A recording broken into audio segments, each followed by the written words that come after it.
Axis 60 W25 is one of my favorite mid-season hybrids, packing a lot of top-end yield potential.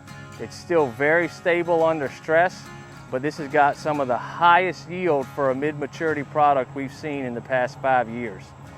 Taller plant type with higher ear placement, but it has great stalks and roots, so standability is something that I really do not question. You can see here that it's got a very short, blocky ear type. I call it hiding the yield.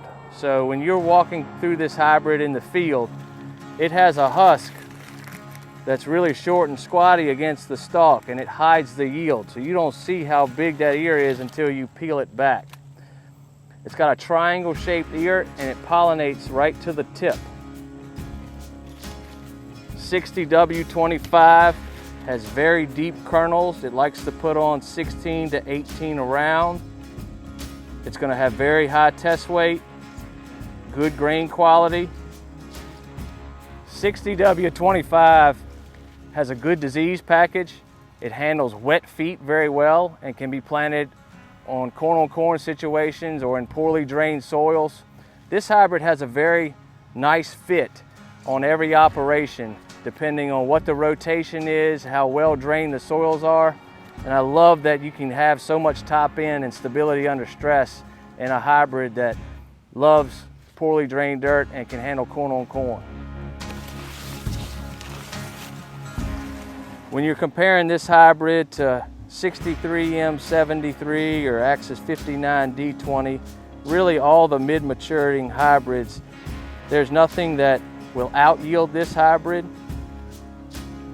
It's very consistent from year to year and no matter what season we face.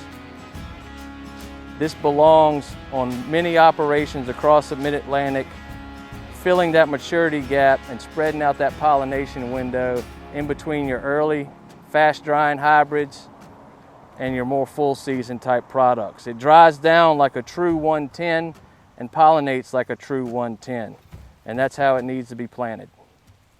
60 W25 has really good plant health late season. This corn is 17% moisture on average, and you can look and see that it has really good stay green and great late season plant health.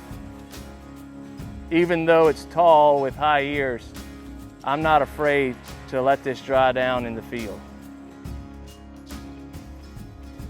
One big advantage to 60 W25 is it'll easily pollinate 2 ears at lower seeding rates. We've learned that the past couple years studying this hybrid is when we get into 26,000 and lower populations, this hybrid will pollinate and keep 2 normal size ears. So the ears don't necessarily flex and compensate for lower populations, but it will pollinate and put on a second ear if the populations are low enough and the season is favorable. So if you're looking for a hybrid that does well on really poorly drained soils, if you're looking for a mid-maturity hybrid that does well in corn on corn situations, or if you're looking for that maturity in between 105, 106 day corn and a full season hybrid that packs top end yield potential, 60 W25 is something you should consider planting.